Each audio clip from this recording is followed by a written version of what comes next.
Familiarize yourself with the Dinodex. It's where we save all the data we gather. You can also peruse the Dinodex to learn more about the creatures that we've encountered.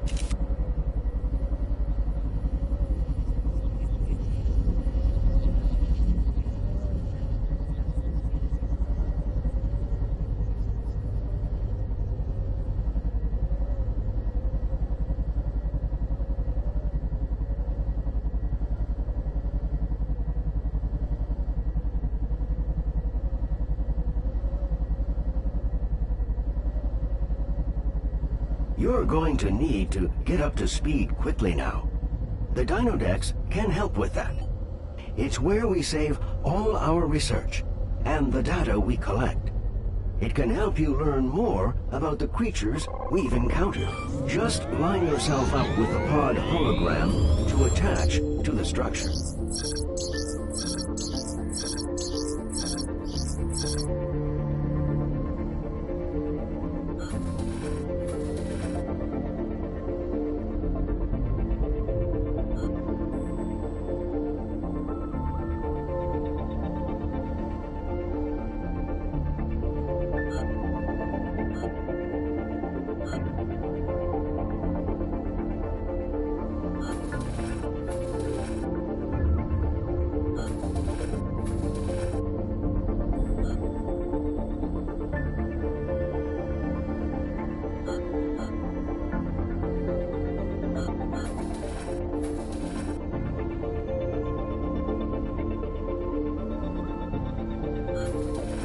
Where were we?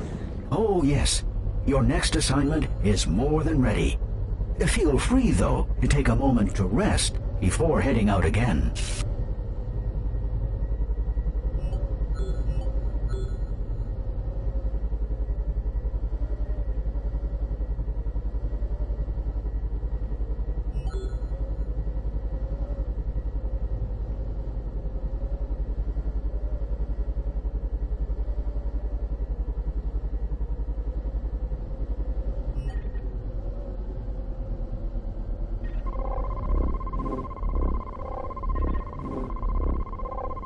All systems are now online and operational. Prepare for temporal relocation in 3, 2, 1.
Let's review our objectives. Our primary research target for this excursion is the Dakosaurus. It's so well adapted to life at sea, we're not sure it ever leaves the water. As the virus the doctor described originated in water, we hope Dakosaurus may offer us some insight. The area we're investigating was recently hit by violent tremors. Earthquakes and tsunamis were the norm in the late Jurassic period. We've arrived. When you're ready, focus your view on the shutter controls. Let's continue our mission.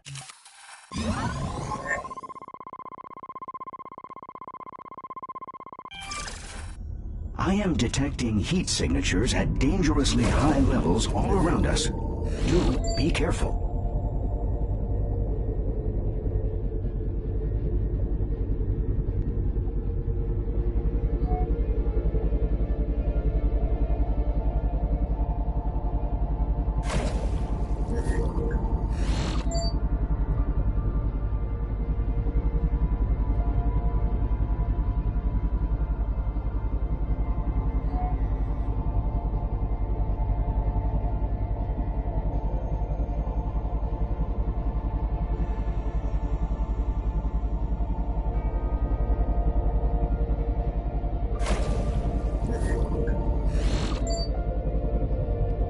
So sorry.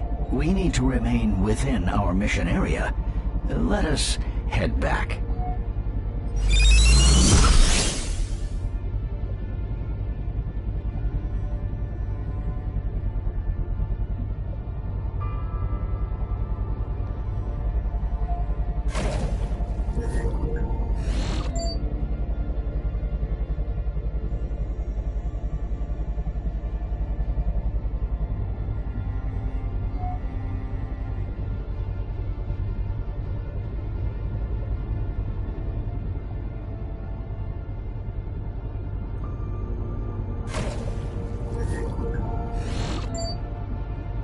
Those look quite a bit like our modern Nautiluses. Observe the soft cephalopod body emerging from the buoyant shell. Since we're here, why not tag one with a probe, so we can identify which genus this is?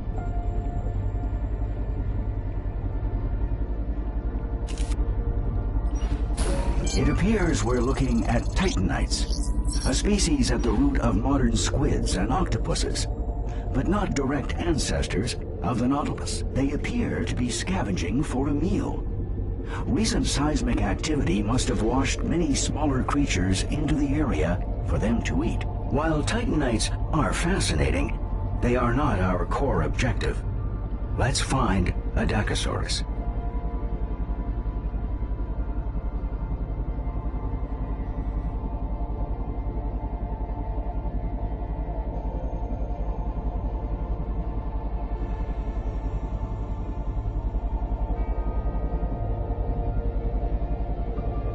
Watch that geyser.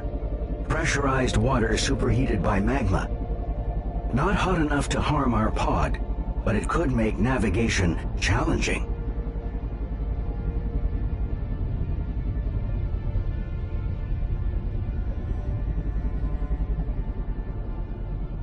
What luck! Dacosaurus. Fortunate for us, they are focused on a massive carcass. Their behavior is unexpected. Since we're in no danger, let's try to identify the carcass. Scan all exposed flesh to collect DNA data.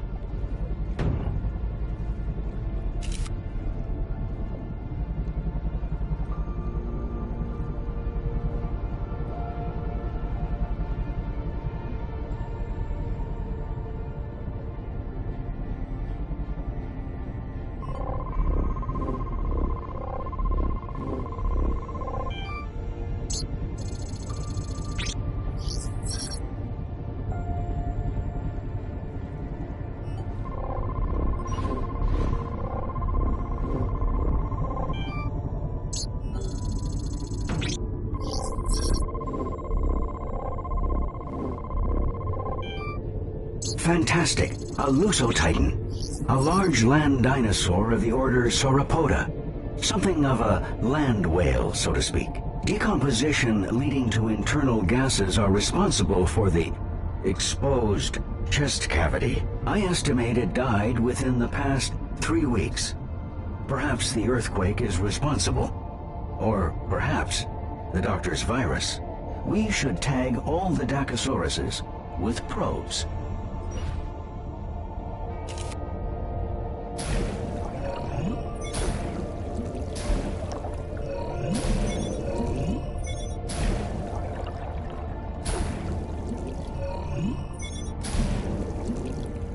Dacosaurus DNA confirmed. Good job. Let's do a more thorough analysis of their biology. Perform a scan on a Dacosaurus.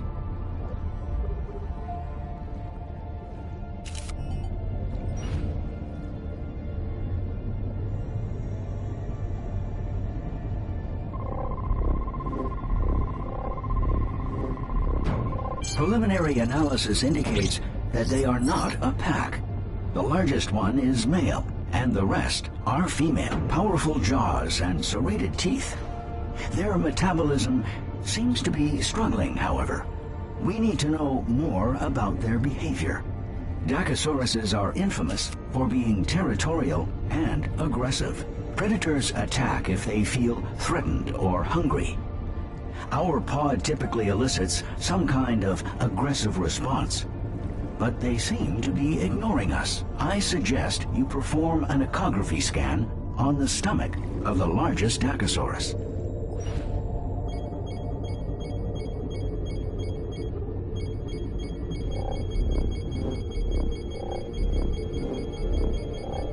There's the answer. The Dacosaurus stomach you scanned is filled to the brim with meat and rocks. My database indicates several prehistoric species swallowed stomach stones to aid digestion, as well as control buoyancy. They are not attacking us because they have gorged themselves on the meat of the Lusotitan. They're simply too full to be aggressive. The Dacosauruses have been feasting on the Lusotitan for days now. We know from previous scans they have very powerful jaws. Let's determine just how powerful they are. Scan all highlighted Dacosaurus bite marks on the Lusotitan's carcass.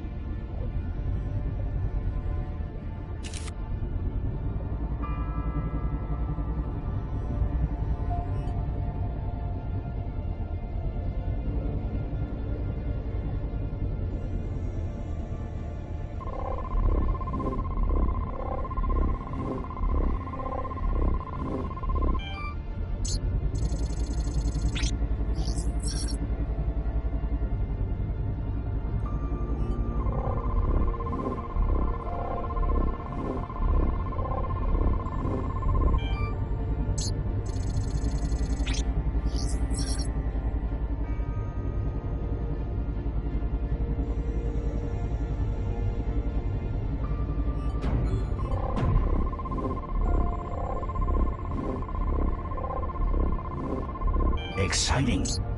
The Dacosaurus's powerful jaw musculature allows them to lock into prey, rip off their flesh, and quickly swallow it whole. No chewing required. In fact, we should see it for ourselves.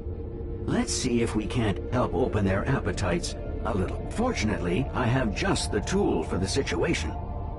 Bait. Fire the projectile directly at any living organism to make it appetizing to all nearby creatures. Use the bait on the lone Lusotitan meat chunk to attract a Dacosaurus.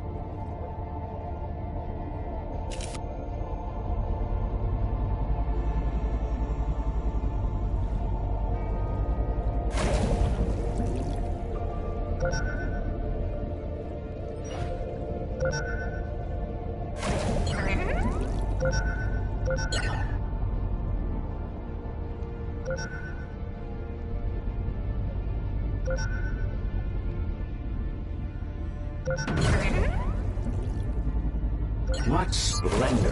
This data confirms our scans were correct. They do not mess around. Look, Titanites. They must be interested in the Lusotitan's carcass too. Titanites are likely prey for Dacosaurus. This Lusotitan's carcass has provided many unique research opportunities.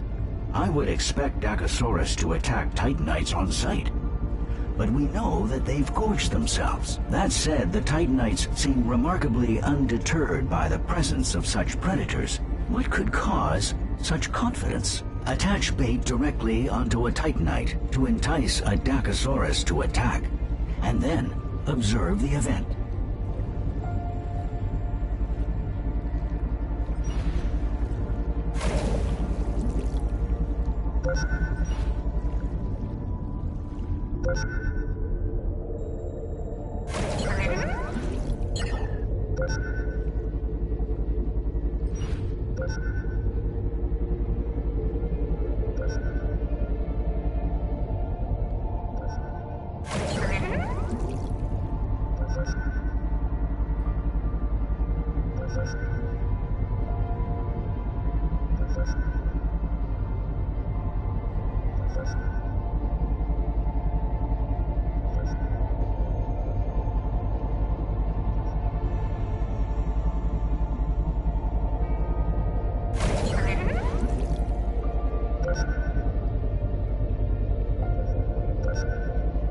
That's a surprise. The Dakosaurus allowed the Titanite to escape. Let's scan that Titanite.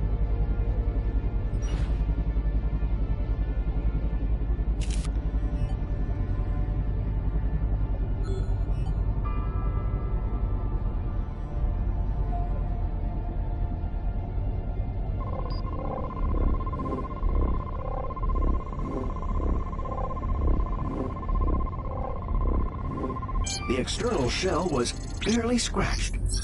This protection is likely why the Titanites were not more cautious.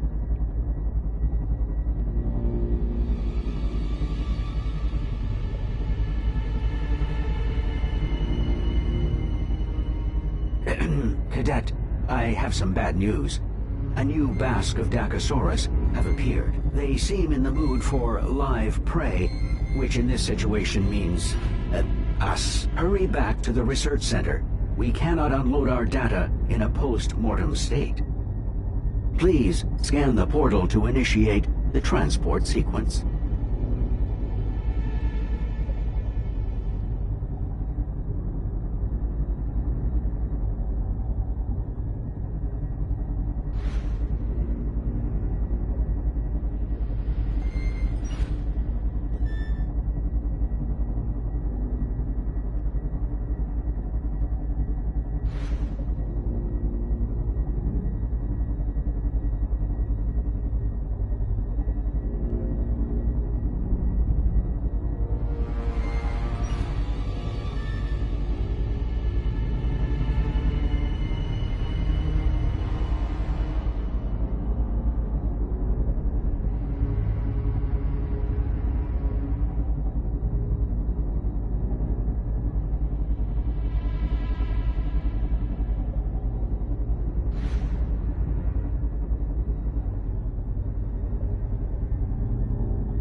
All systems are now online and operational. Prepare for temporal relocation in 3, 2, 1.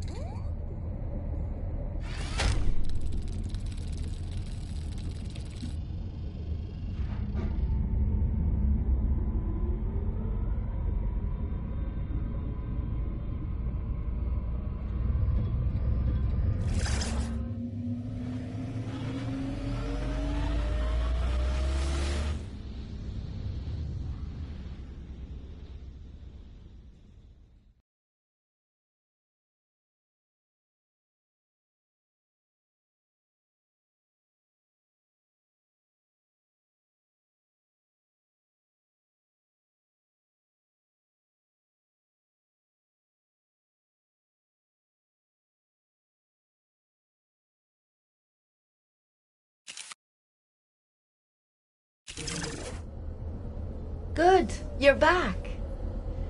Your latest batch of data was so thorough. Thank you. I know it's tiring work. And how is your research against the virus progressing, Doctor? The news is mixed. In the weeks since you left, the International Health Monitor has begun calling it the Jurassic flu. Factually incorrect. The point is they named it because it's spreading. We hoped ocean currents would keep it contained to the north longer, but the ice is receding faster than our models predicted. Currents have already carried it to Northwest Africa and the Caribbean. Once symptoms break, we expect it to spread across Africa and South America from host to host. From there, it will quickly take root on every continent. Doctor, are you all right? Fatigue. The cadet must feel it too. We could assign more of my resources to you. I am designed to ensure your success after all. Rob, your research systems are the best we have. The cadet needs everything you can offer. If you want to help me, look after the cadet. Search for the cure. Of course, Doctor. Keep up the excellent work.